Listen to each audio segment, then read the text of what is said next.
Okay, now today I've got another whiskey review for you, and this is the first in a series looking at everyday Scotch blends. As a lot of YouTube whiskey channels tend to concentrate on single malts. That's not what we do. Although I will be covering several single malts, as well as bourbons. I do drink a lot of bourbon. But for this series, and this is number one in this series, I want to cover Scotland's favourite whiskey, Scotland's biggest selling Scotch whiskey, and that is the Famous Grouse. So here we have the little guy here. This is a 1 litre bottle, which I only purchased yesterday. And as you can see, I had a couple last night. Now this is Scotland's biggest selling Scotch whisky, though not massively. Bell's is only just behind it, and its main competitors in the blended whisky market are Bell's, Teachers, and Grant's, and White Mackay, of course. Now, what we know about the Famous Grouse, the component parts of the whiskey that make up the blend are kept secret, but we do know that it contains Macallan, Glenrose, and Island Park, which are all really highly thought of malts, which give this whiskey the majority of its body. Now, the thing about Famous Grouse is it's comes in at 40 ABV, so it's an easy drinking, sipping whiskey. But before we get to taste this whiskey, let's give you a little bit of the history of the Famous Grouse.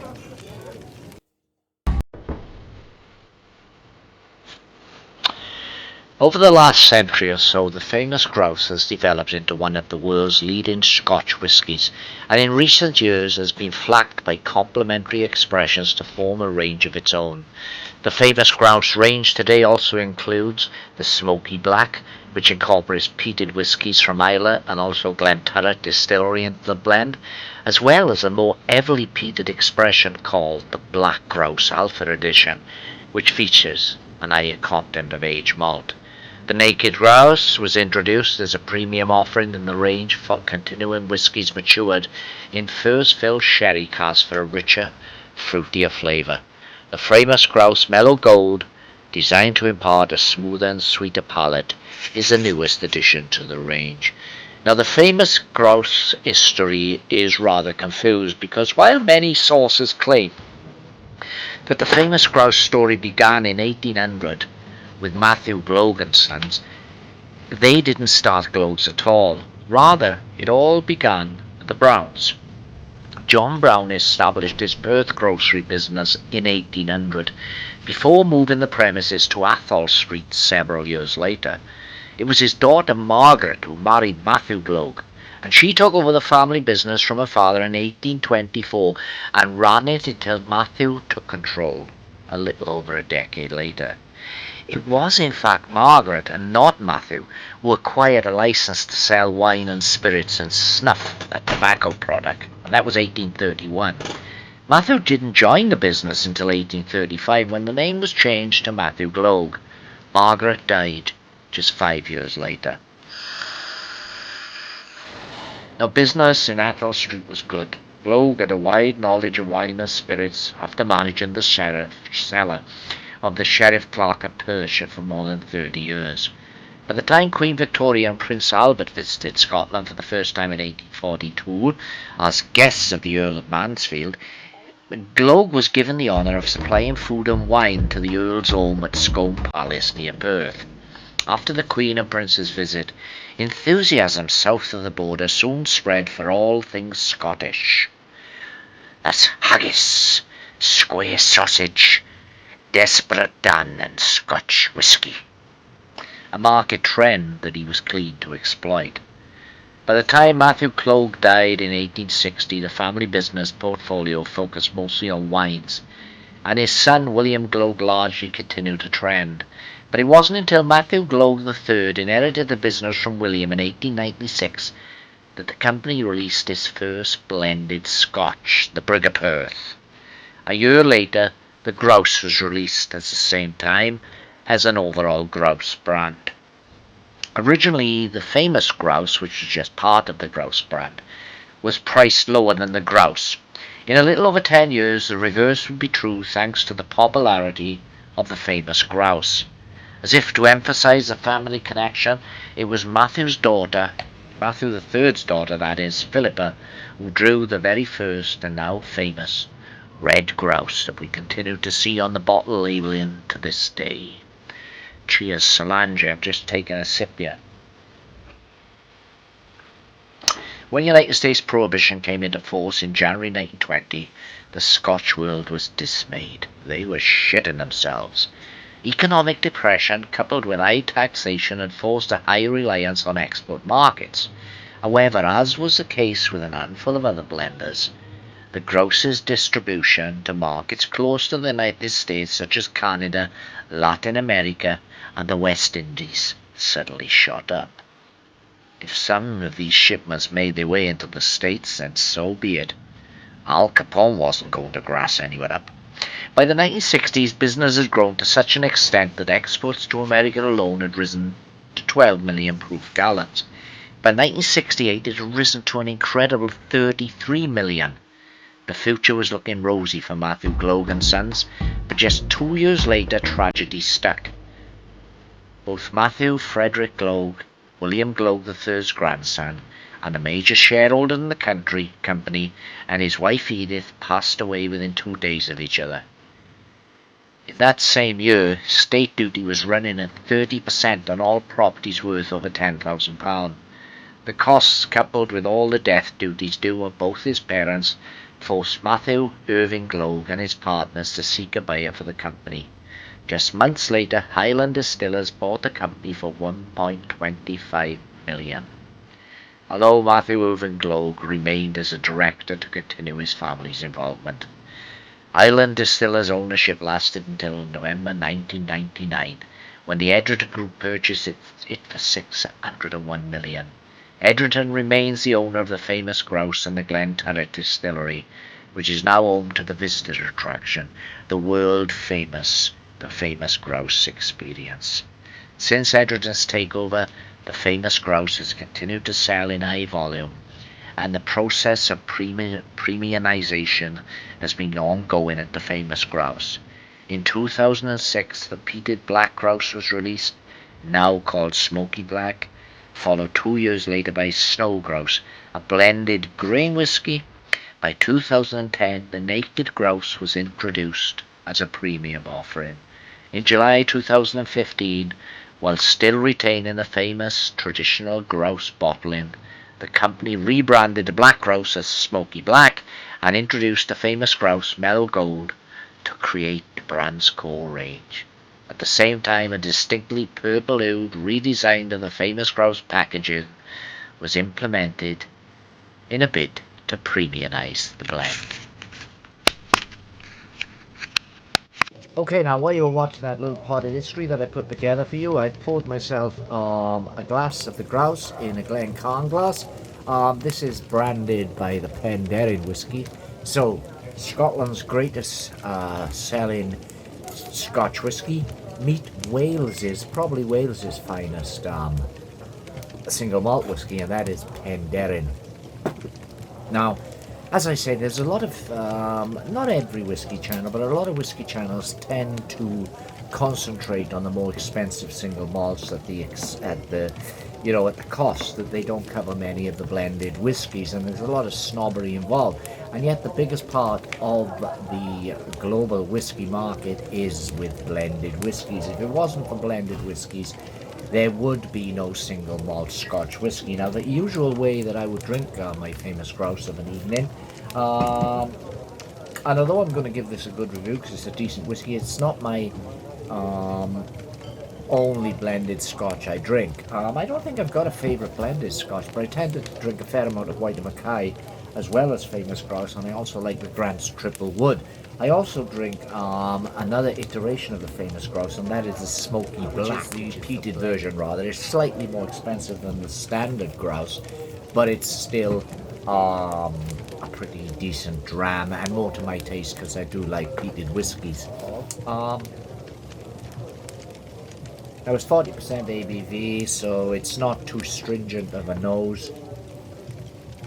I'm getting some ethanol, some fruit, maybe a little biscuity taste. Now, the thing about a blended whiskey is they're really versatile, and not only I'm going to take this now straight in the Penderyn, and then I'm going to add a little bit of water in the Glencairn, and then I'm going to add a little bit of water and see what that does to the drink.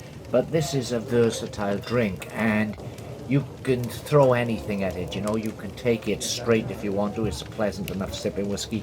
You can take it over the rocks, which is the way I tend to favour it. Or you can take it as a mixer, which I do from time to time, particularly on a summer afternoon. Have it in as Okay, so as I say, grouse is a very versatile drink, and what we're going to do here now is scotch and ginger. So I'm going to make that quickly. A slice of lemon, a highball-sized glass filled with ice. A generous helping of scotch, I would say about a double, just over a double.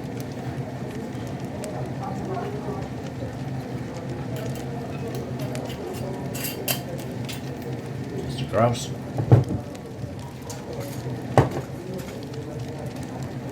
Pop in the slice of lemon.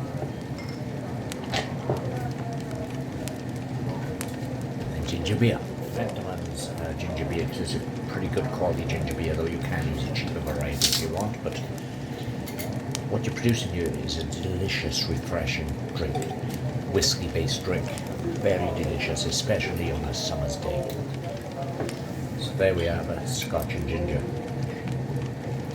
Core of grouse, ginger beer, ice and a lemon.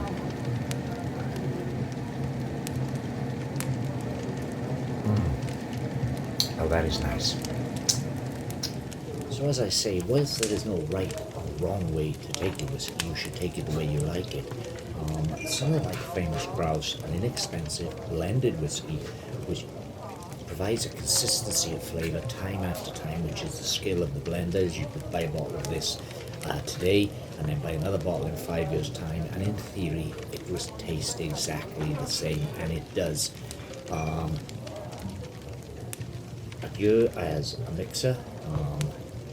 Whiskey, scotch and ginger, slice of lemon, a little ice. It's beautiful. It's a really refreshing drink. It's still got that whiskey base to it because the ginger beer doesn't drown out the whiskey taste. The lemon gives it a kind of attractive bitterness. I enjoy a little slice of lemon. And once I finish this drink, this slice of lemon, where you rip it with my fingers and actually eat it. So, that's Famous Grouse, truly a versatile Scotch whiskey. Okay, now to the nose, I was getting that malt,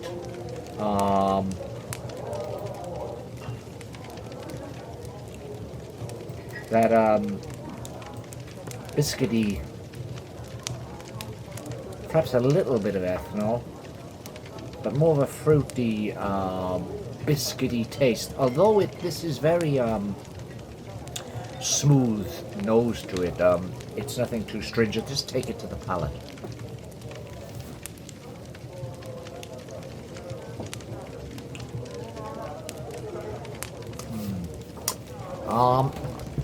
It's very smooth.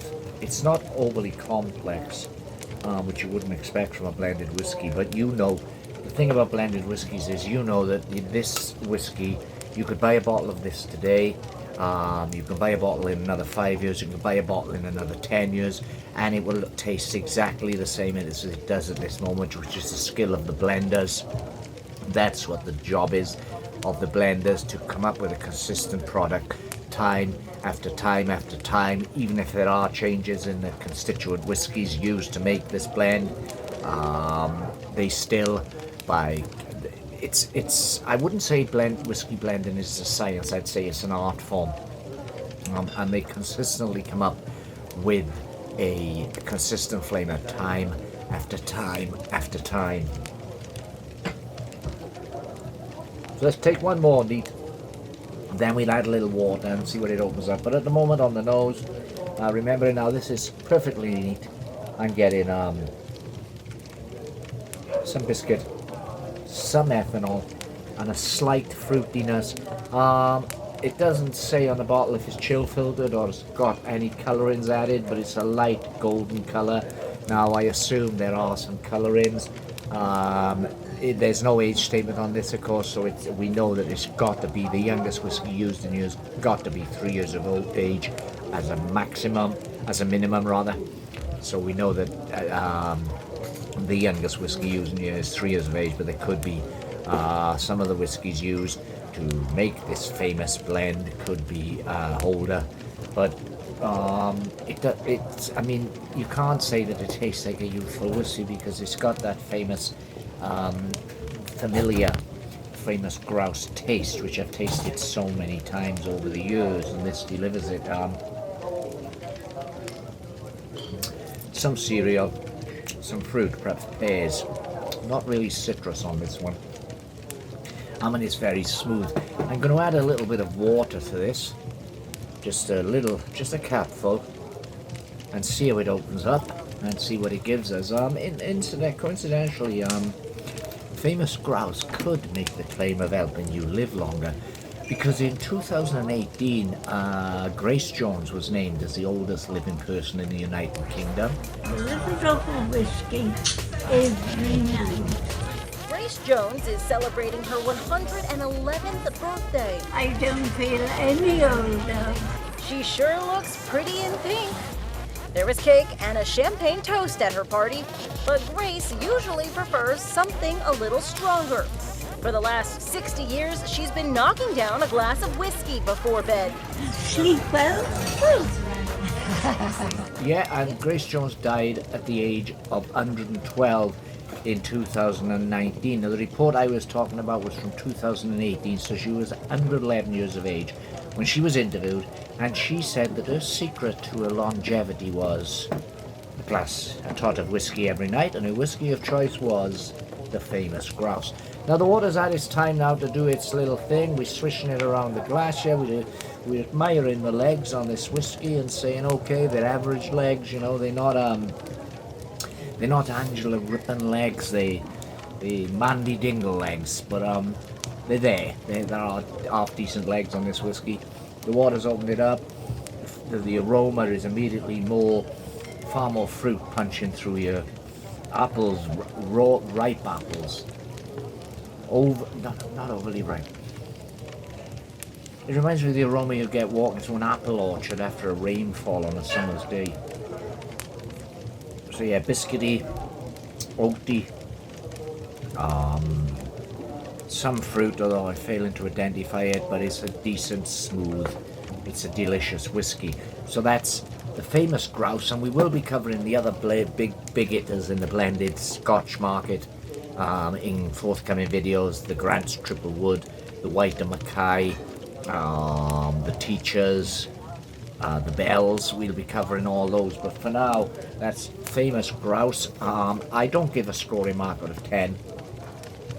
All I will say that this is a damn decent whiskey, and I'd like to dedicate this whiskey to Amazing Grace. That's Grace Jones, who lived to 112 years of age, passed away sadly in 2019, but in 2018, when she was 111, she took the title of Britain's official oldest person, and she claimed that her longevity was down to a tot of whiskey every night, and her whiskey of choice was the Famous Grouse. So what more recommendation can you need? Cheers, Solange, Yaki there. Don't forget to subscribe, give me a big thick thumbs up, and leave a comment below. See you soon. Bye.